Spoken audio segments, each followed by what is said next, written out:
रस का उपादान कारण माना गया है। जो पहले जय श्री राधे, जय श्री राधे। जैसे तुम लोगों ने सुना होगा बिहारी जी में एक बार 3-4 साल पहले किसी ने फुल पैंट पहना दिया था बिहारी जी को, किसी गुसाई ने, तो उस पर मुकदमा चला, क्योंकि ये जो प्राचीन वेशभूषा है इसी को आजकल के लोग नहीं समझते हैं।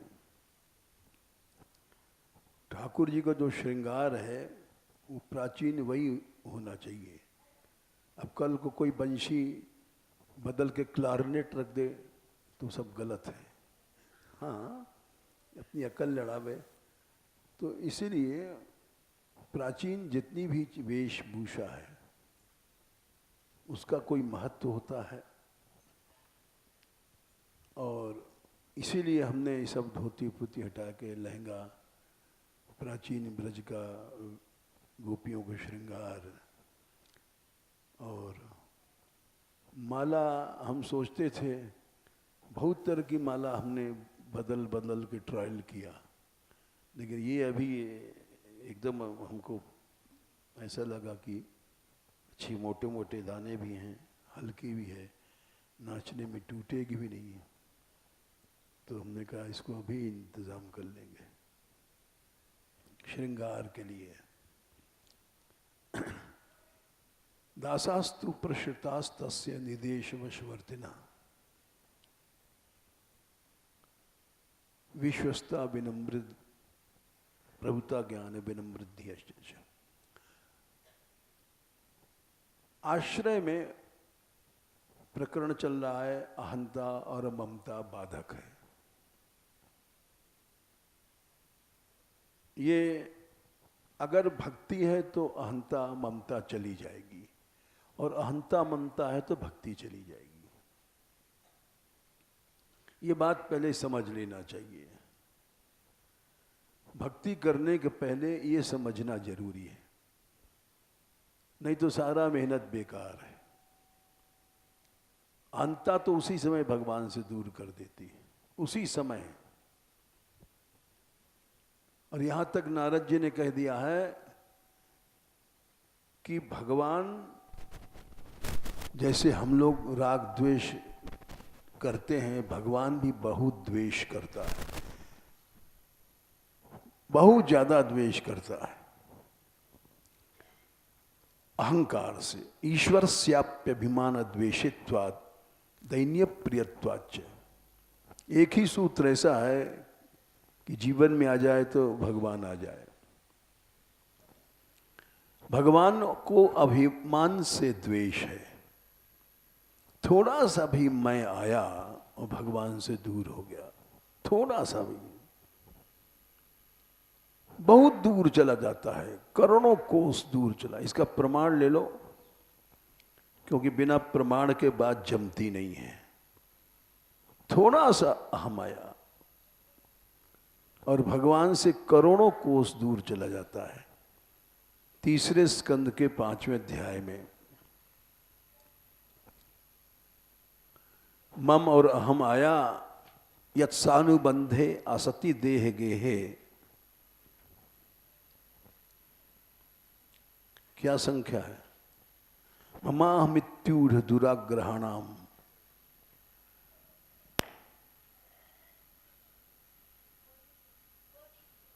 अच्छा, 43।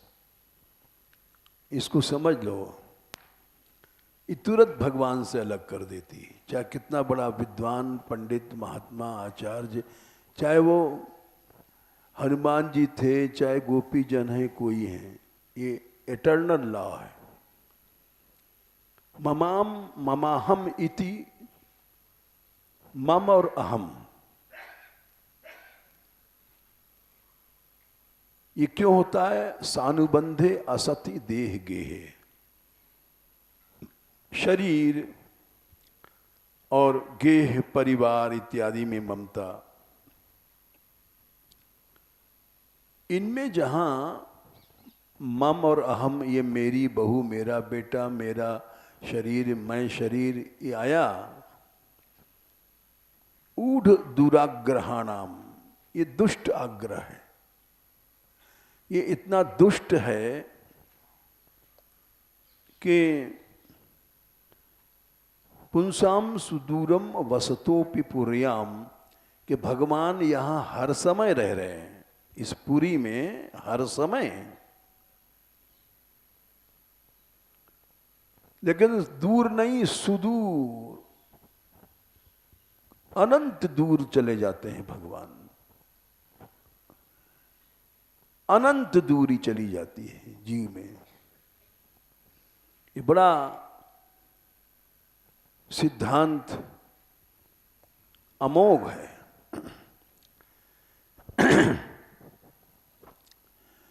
सब पे लागू होता है। हमने उदाहरण दें तो बहुत टाइम लगेगा। हनुमान जी पे लागू हो गया था, सुन कपि मन उपजा अभिमाना, मोरे भार चलई की बाना। उनको भरत जी की उस पर शंका रहती थी, तो भगवान ने उनका दूर करने के लिए एक बिना फर्क बाण मार के उनको शक्तिहीन बना दिया। तो फिर हम तुम तो कोई चीज ही नहीं है। जरा सा अहम आया और मेरा आया, और भगवान से आदमी दूर, बहुत दूर चला जाता है। वो समझ रहा है हम दिन रात भजन कर रहे हैं, हम तो दिन रात जप कर रहे हैं, दिन रात कीर्तन कर रहे हैं, घर छोड़े आए, विरक्त हैं। लेकिन नहीं, ममाहम ये वृत्ति आई और भगवान दूर नहीं, सुदूर, सू लगा दिया, बहुत दूर चले जाते हैं। भजतो भी पुरियाम, पूरी मने इस शरीर के भीतर रह रहे हैं। इसी को सत्संग कहते हैं कि अपने मन को, अपने मैं को पहचानो, अपनी ममता को पहचानो, और पास वाले को भी प्रेम से, मैं से दूर, ममता से दूर कर दो। यही गुरु लोग करते हैं।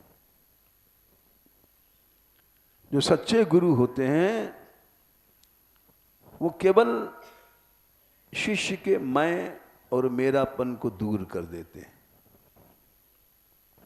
सच्चे गुरु लोग। बाकी जो नकली हम लोग हैं वो बढ़ाते हैं। वाह वाह, तुम तो बड़े दाता हो, बड़े फलाने हो, पैसा देने वाले के खुशामद करके उसके मैं को बढ़ा देते हैं। लेकिन सच्चे जो संत होते हैं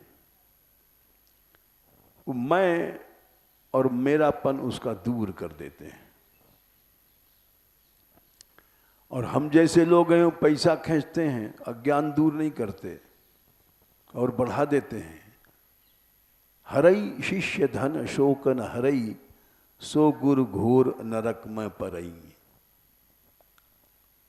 धन खींचने के लिए हम जैसे चापलूस लोग, धन तो मिल जाता है लेकिन नरक भी मिलता है हमको, सीधे नरक ट्रांसफर हो जाएगा। इसलिए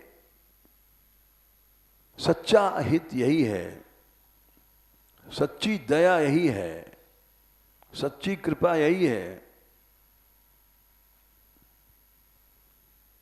सच्ची कृपा यही है, इसका प्रमाण है। पहले तो श्लोक समझ लो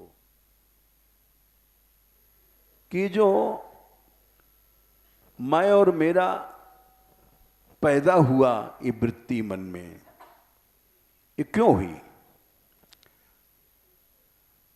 ये विचार करो कि हमारे अंदर मैं और मेरेपन की बात क्यों आई। पहले इसको समझो, उदाहरण पीछे देंगे। अब इसी को समझ लो पहले कि क्यों पैदा होती है ये वृत्ति जो भगवान से दूर करती है। इसको समझने के लिए 5वां स्कंद खोलो,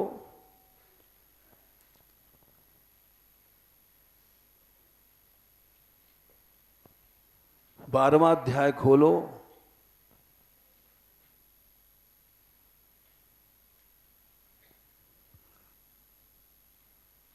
एकादशासन मनसो वृत्तिया, क्या संख्या है?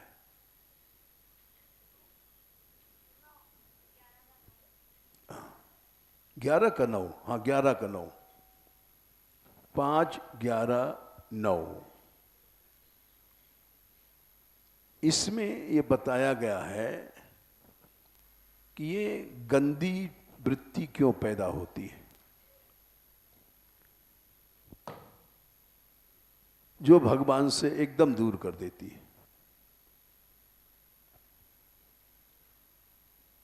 एकदम दूर कर देती है।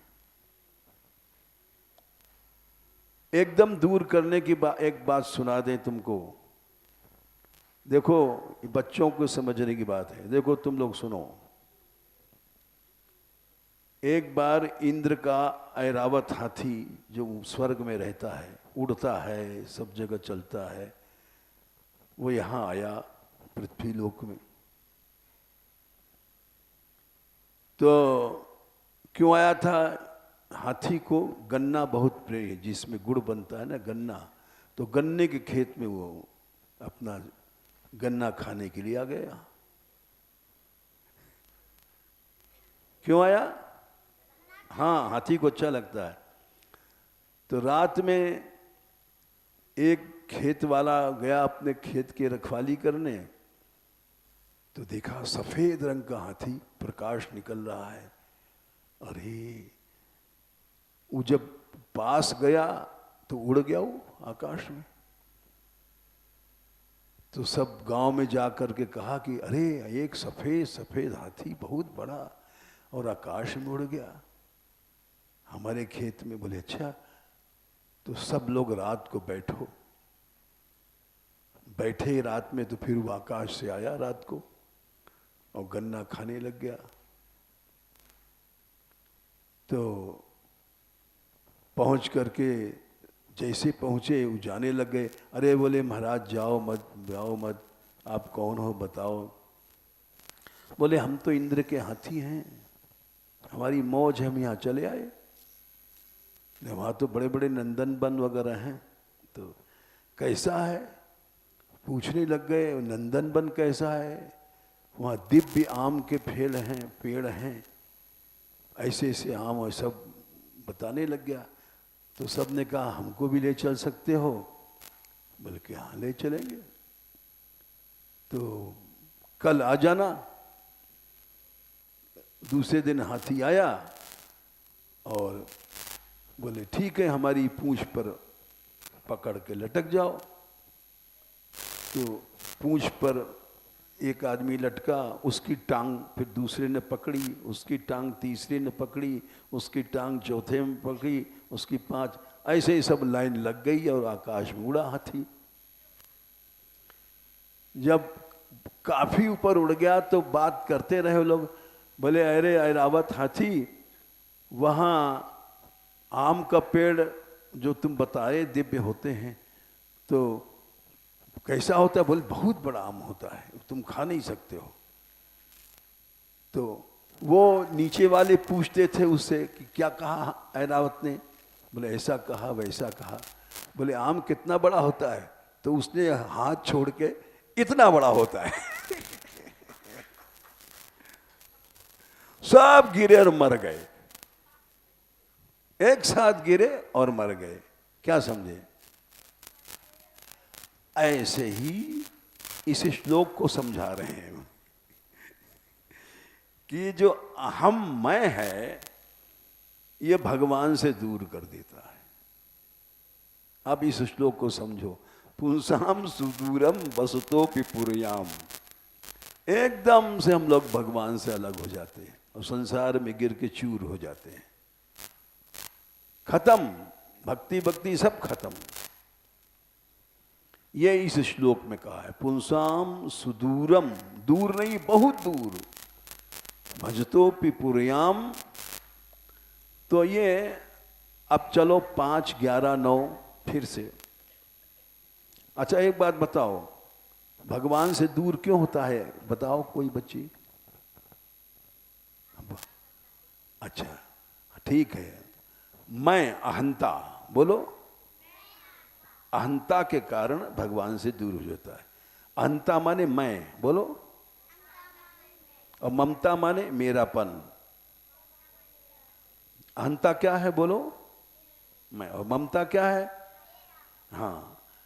तो ये सब शब्द रटो। अहंता और ममता ये भगवान से उसी तरह से दूर कर देती है जैसे हाथी से छूट गया और चकनाचूर मरमर आ गए सब। ऐसे ही हमारी खत्म हो जाती भक्ति भक्ति सब।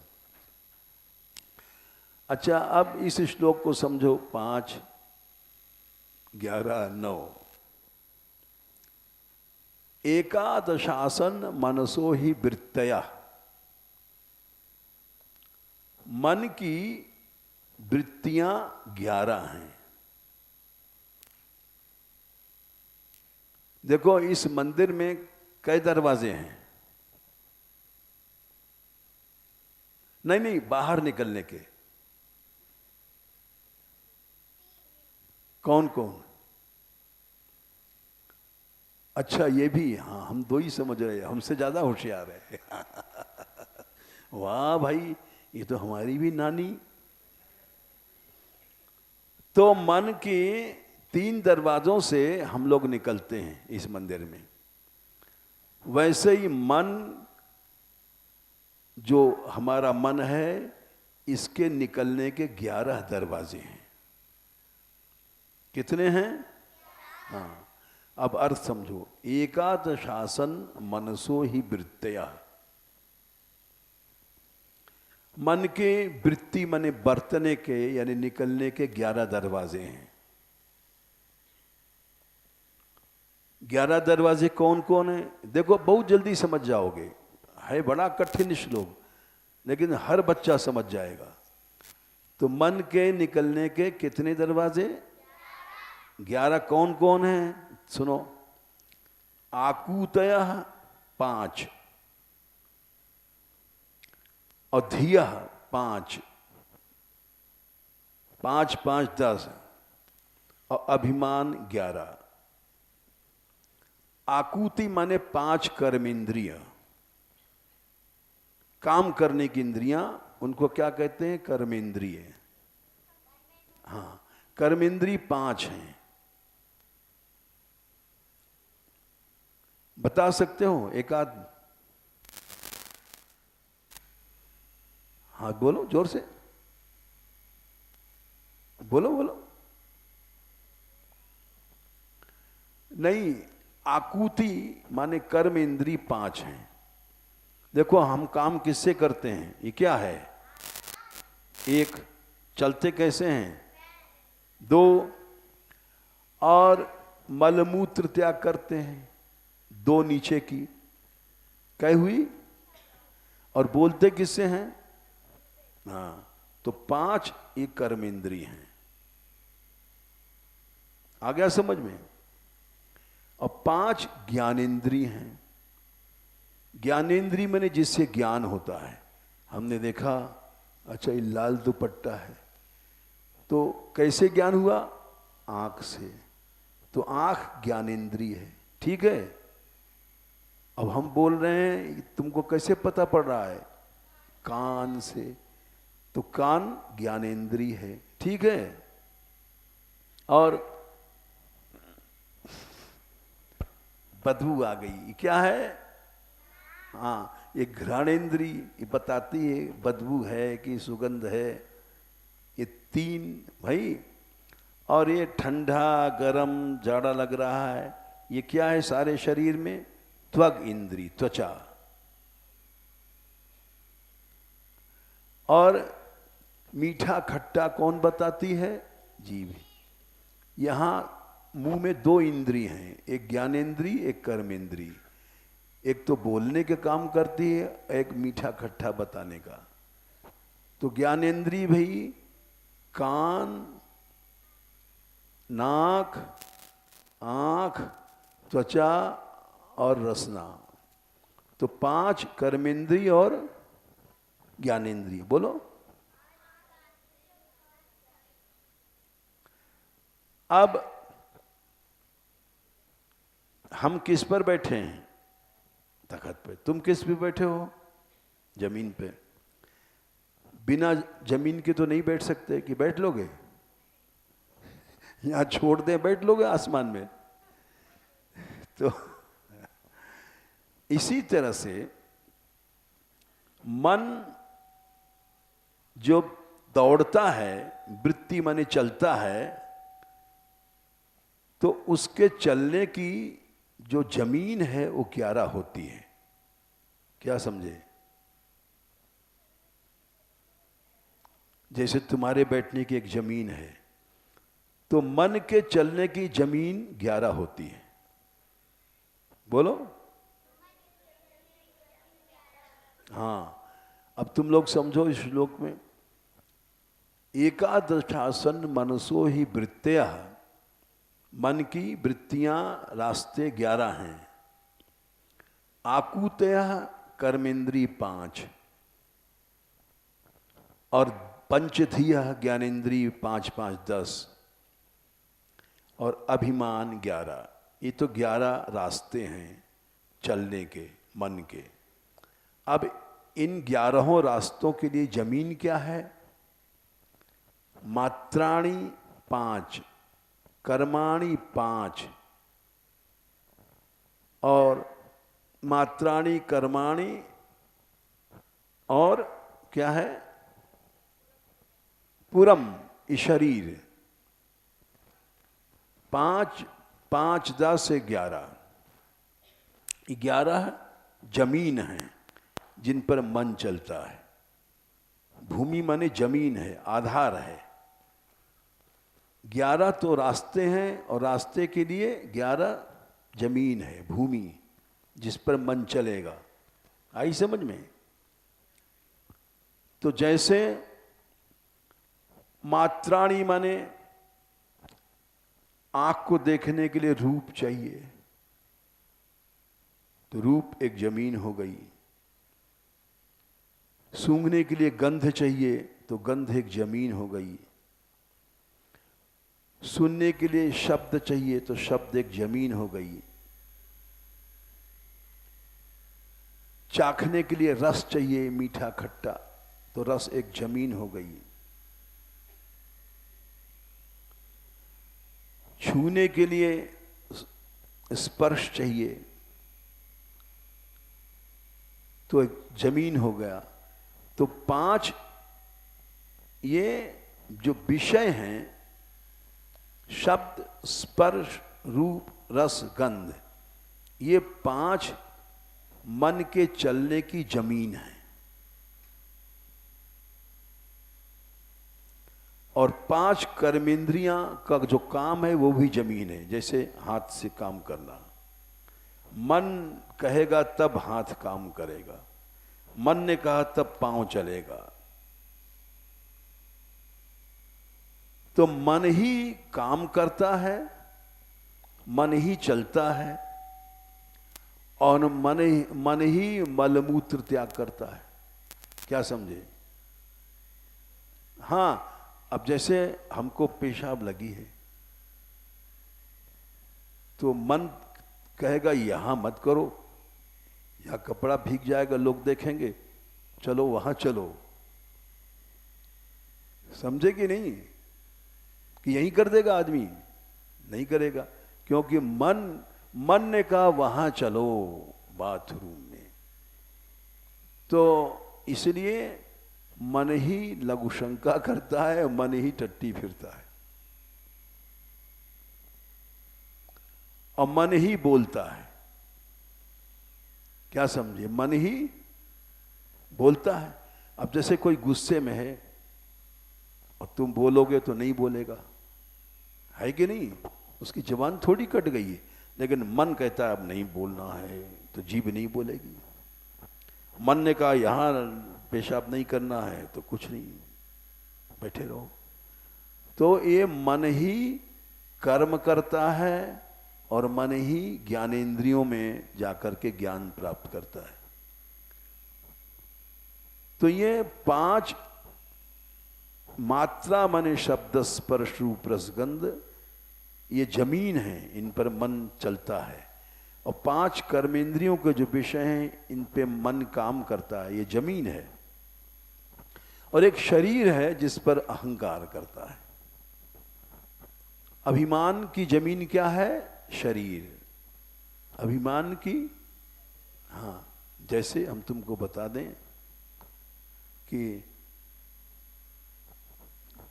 तुम लोगों का शरीर स्त्री शरीर है, तो अपने को स्त्री समझोगे कि पुरुष? तो बस समझ लो। अब इन लोगों का शरीर पुरुष है तो अपने को पुरुष समझेंगे। तो अहंकार की भूमि पृथ्वी क्या है? शरीर। जैसे अब तुम लोग कहोगे, हम लोग बच्चे हैं, कि अपने को बूढ़े कहोगे, हैं? हाँ, और बूढ़े लोग क्या कहेंगे? हम बूढ़े हैं। तो ये अहंकार की जमीन क्या है? शरीर। समझे कि नहीं? एक बाप क्या कहेगा? मैं बाप हूं। बेटा कहेगा मैं बेटा हूं। स्त्री कहेगी स्त्री हूं। पति कहेगा पति हैं। तो अहंकार की जमीन क्या है? शरीर। अब समझो, 11 तो मन के रास्ते हैं और 11 रास्ते चलने की जमीनें हैं। जब मन आंख में गया तो देखने लग गया, हाँ ये लाल कपड़ा, पीला कपड़ा। जब मन कान में गया तो सुनने लग गया। अच्छा देखो, सब लोग सोते हैं, सोते आदमी को जाकर के तुम गाली दो, ए गधा, सुनता नहीं है, तो कुछ बोलेगा? क्यों नहीं बोलेगा? क्योंकि मन कान में नहीं घुसा, वो भीतर चला गया है। मन सो गया है। उसके ऊपर से सर्प निकल जाएगा तब भी उसको पता नहीं पड़ेगा। तो इसलिए ना आंख देखती है, ना कान सुनता है, ना हाथ चलता है, ना पांव चलती है। कौन करता है काम? मन। वाह, देखो सब समझ गए, एक एक बच्चा समझ गया। असल में मन ही देखता है, मन ही सुनता है, मन ही खाता है। सोते आदमी के मुंह में लड्डू रख दो, मुंह खुल जाता है ना किसी का, तो उसको पता पड़ेगा कि लड्डू मीठा है? नहीं। जीभ पे लड्डू रखा है लेकिन पता पड़ेगा। क्यों? मन भीतर घुस गया, गुफा में सो रहा है। और जब मन निकल के आएगा तब फिर सब कान वान काम करने लग जाएंगे। आई समझ में? इसको गीता से समझो। 15वां अध्याय 9वां श्लोक।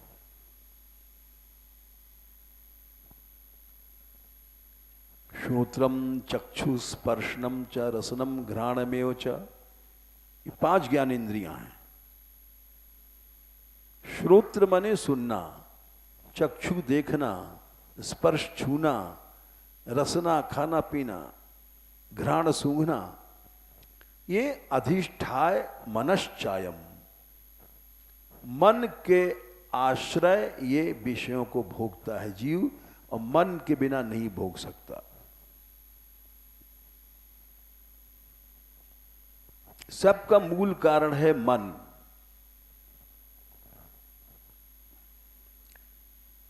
मन ही काम करता है। भागवत से भी समझ लो, 4 स्कंध 29 अध्याय 60 के आसपास देखना। ये नहीं आरभते कर्म, हैं? 60। ये मने जिस मन से वो इस संसार में काम करता है, वही मन नरक में भी दंड पाता है। येन एव आरभते कर्म हमने यहां पर खूब पाप किया और फिर नरक में उसका फल मिलता है। तो क्यों कि काम यहां भी करने वाला मन था और वहां भी नरक में भी दंड पाने वाला मन था। ये नैव आरभते कर्म तेनैव अमूत्र, अमूत्र ने परलोक में मनुष्य भूंगते भोगता है अव्यवधानेन लिंगेन मनसा स्वयं। मनसा माने मन से यहां भी काम करता है, मन से भी नरक में ही भोगता है, स्वर्ग में बोलता है। लिंगेन मनसा माने उसी को लिंग शरीर कहते हैं, मन भी कहते हैं। तो हमने तुमको गीता से बताया, भागवत से बताया कि ये मन ही ये सब काम करता है। अब समझो कि मन में अभिमान, मन ने अभिमान का रास्ता क्यों पकड़ा? क्योंकि उस शरीर जो 11वां जमीन है उसमें चिपक गया, तो अभिमान पैदा हुआ। मन जब शरीर में चिपक जाता है तब अभिमान पैदा होता है। ये 5 स्कंद 11वां अध्याय 9वां श्लोक। अभिमान पैदा कैसे होता है? मन जब शरीर में चिपकता है तब अभिमान पैदा होता है। एकादशासन मनसो ही वृत्तयः आकुतयः पंचधियोभिमानः। ये तो वृत्तियां हैं, रास्ते हैं। और मात्राणि कर्माणि पुरम च तासाम, पुर माने शरीर, बदंत एकादश वीर भूमि, ये भूमि है मन के काम करने की। तो पुर माने शरीर में जब चिपकता है तब अभिमान की वृत्ति पैदा होती है। अभिमान कैसे पैदा हुआ, कोई बता सकता है? हाँ बोलो। हाँ, मन शरीर में जाके आसक्त हो गया। मन, इसी को पढ़े देखे लोग कहेंगे मन शरीर में आसक्त हो गया, तो अभिमान पैदा हो गया। और जब शरीर में नहीं चिपकता है तो अभिमान पैदा नहीं होता है।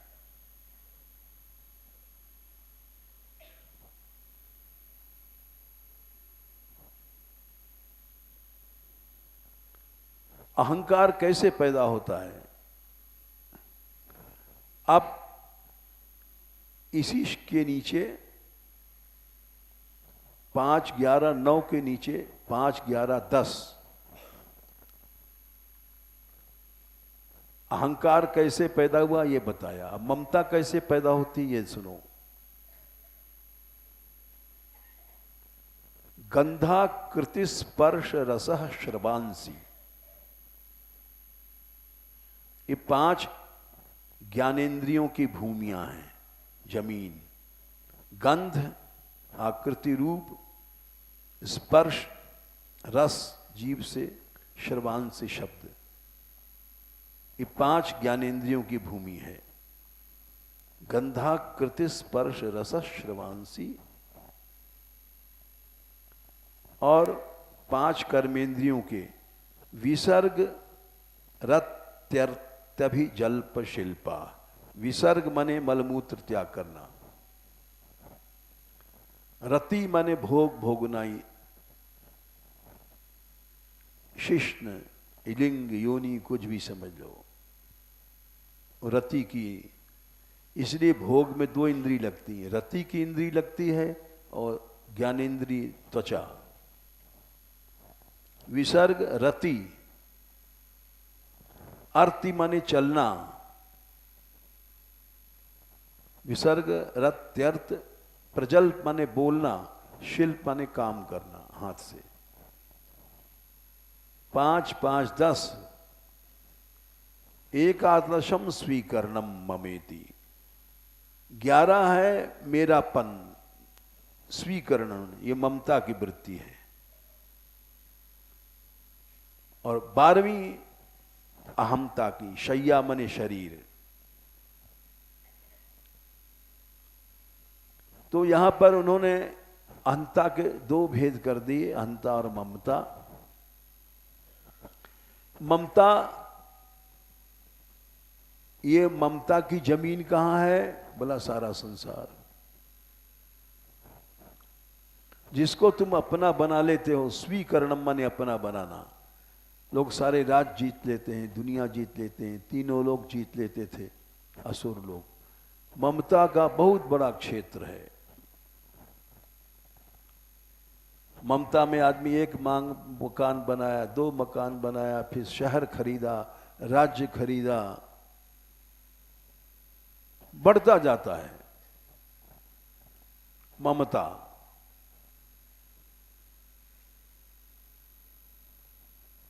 तो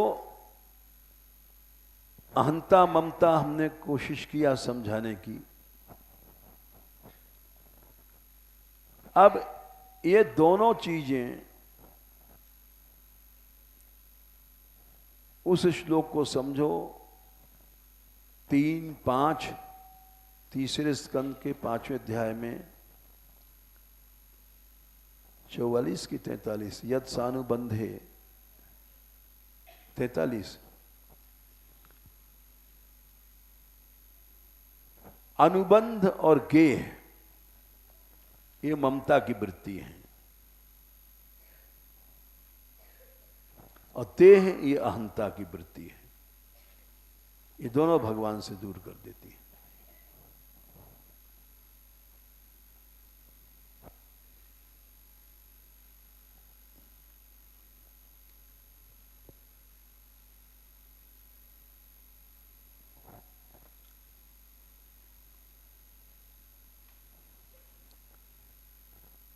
देह में आसक्ति नहीं है तो अभिमान नहीं पैदा होगा, कभी नहीं होगा। चाहे गाली दे दो, चाहे मार दो, चाहे पीट दो, आसक्ति नहीं होगी। आसक्ति चिपकने के बाद अहंकार पैदा होता है।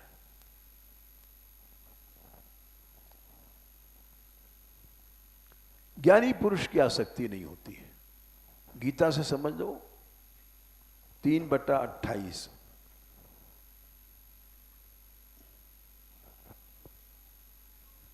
वो कभी भी उसमें आसक्ति पैदा ही नहीं होगी। उसी का नाम ज्ञानी है।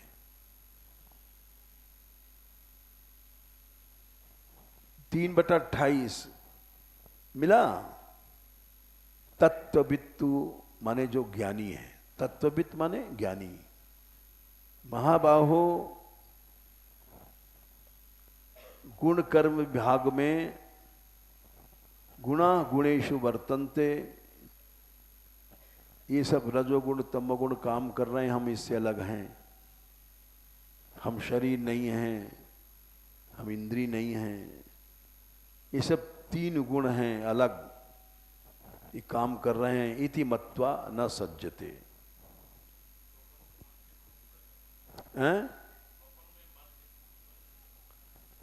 स्वप्न सूक्ष्म संसार, स्थूल संसार और सूक्ष्म संसार वासनामय होता है। हर चीज के 2 रूप होते हैं, स्थूल और सूक्ष्म।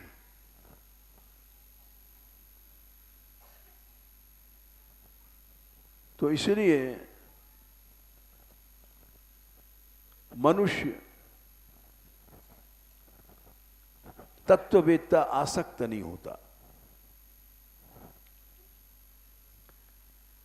और जब आसक्ति नहीं होता है तो जितना कर्म करेगा भगवान से मिला देगा।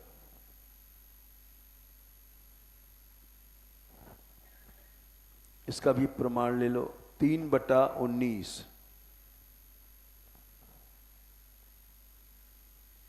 तस्मात् असक्तः सततम कार्यम कर्म समाचर। असक्तो माने आसक्ति रहित, असक्तो ही आचरण कर्म परम आपनोति पुरुषः।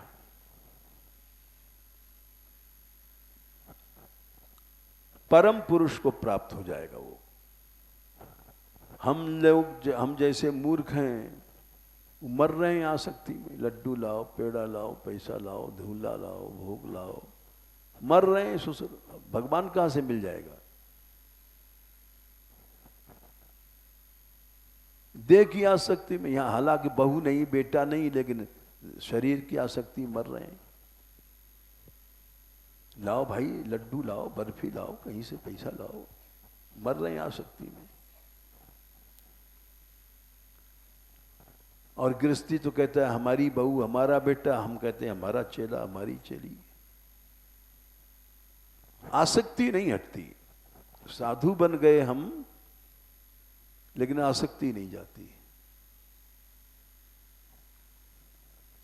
आसक्ति जब चली जाएगी, भगवान मिल जाएगा। तस्मात् 3/19 आसक्तः। असक्त मने आसक्ति छोड़ के कर्म करोगे तो परम पुरुष को प्राप्त हो जाओगे। अब परम पुरुष कैसे प्राप्त हो जाएगा? यहां तो लड्डू लाओ, पेड़ा लाओ, वही भगवान है हमारा। लोभी के लिए पैसा ही भगवान है, भोगी के लिए स्त्री भगवान है। भगवान स्त्री मिल गई, कुआं में पड़े भगवान, और सत्संग कुआं में गया। कामी नारी प्यारी जिमी, लोभी के जिमिदाम। कामी को स्त्री मिल गई, फिर क्या जरूरत माँ बाप से अलग हो जाता है। देखो लट्ठ माँ बाप में, गुरु फुरु सब हटाओ, स्त्री मिल गई, अब क्या है। वैसे स्त्री को, रानी को रड़ुआ मिल गया तो सास ससुर देव लट्ठ, सत्संग फत्संग सब चूल्हे में जाओ।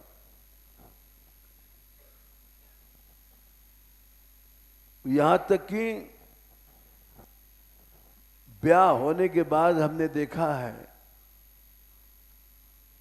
कि दमाद का मुकदमा चल रहा है सास ससुर से। अब स्त्री अपने पति के पक्ष ले रही है। जिस माँ बाप ने पैदा किया, उनके मरने के बाद देख रही है।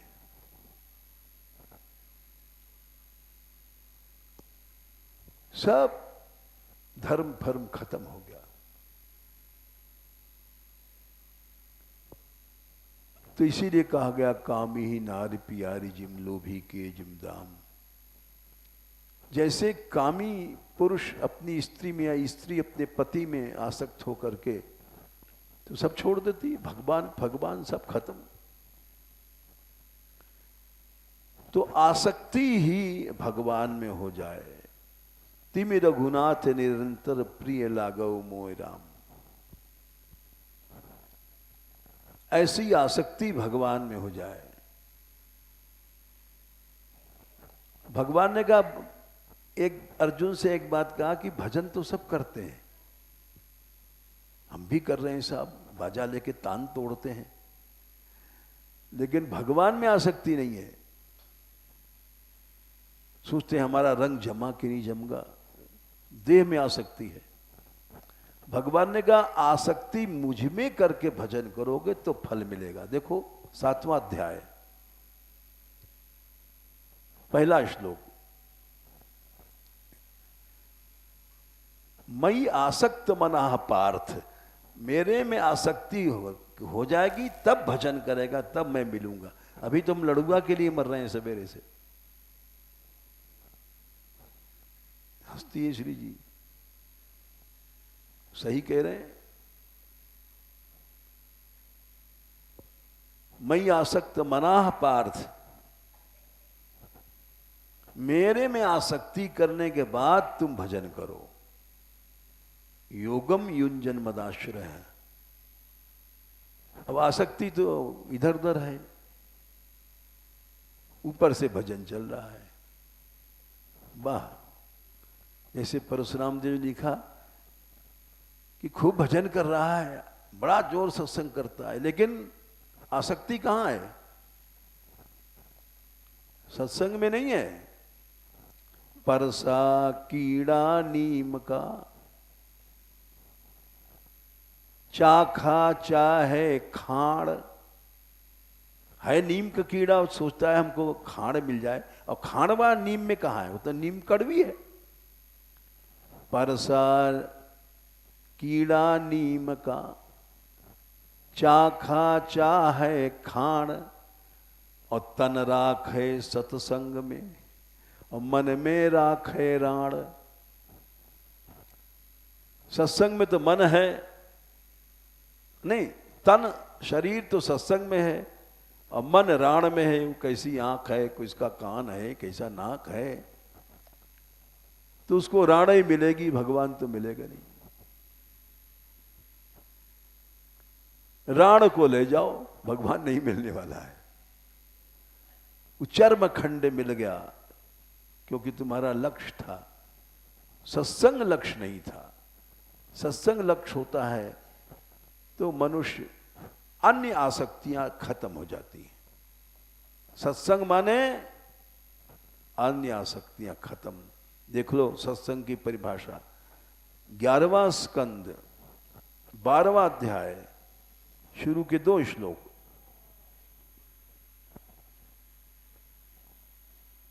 और सर्वसंगापहो ही माम, तब तो सत्संग है।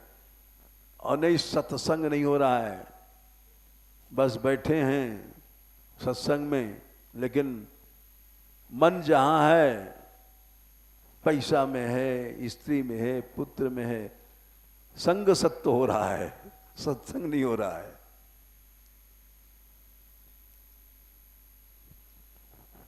इसीलिए भगवान ने कहा कि आसक्ति मुझ में करके भजन करो। मैं ही आसक्त मना, लेकिन हमारी आसक्ति तो लड्डू में है, पेड़ा में है, कचौड़ी में है, समोसा में है, चटनी बड़ी अच्छी बनती है, उसका याद आता है। तो अपनी जो आसक्ति है वो कहाँ है? ऊपर से बैठे हैं भजन करने, और प्रसाद बट रहा है, देख रहे हैं अभी हमारा नंबर नहीं आया है, कीर्तन भी चल रहा है, हाँ अब वहां आ गया, अब हमारा नंबर आने वाला है। तो इसीलिए आसक्ति कहाँ है? भजन तो तुम खूब खूब कर रहे हो, लेकिन महाराज लड्डू दास, ओ महाराज पेड़ा दास, अठन्नी चवन्नी दास, आसक्ति कहाँ है तुम्हारी? तो इसीलिए भगवान ने कहा, मई आसक्त मना पार्थ योगम युंजन। जो भी भजन करोगे पहले मुझ में आसक्ति करो, तब तो भजन भजन है, और नहीं तो फिर अपनी मक्खी मार रहे हैं। चलो।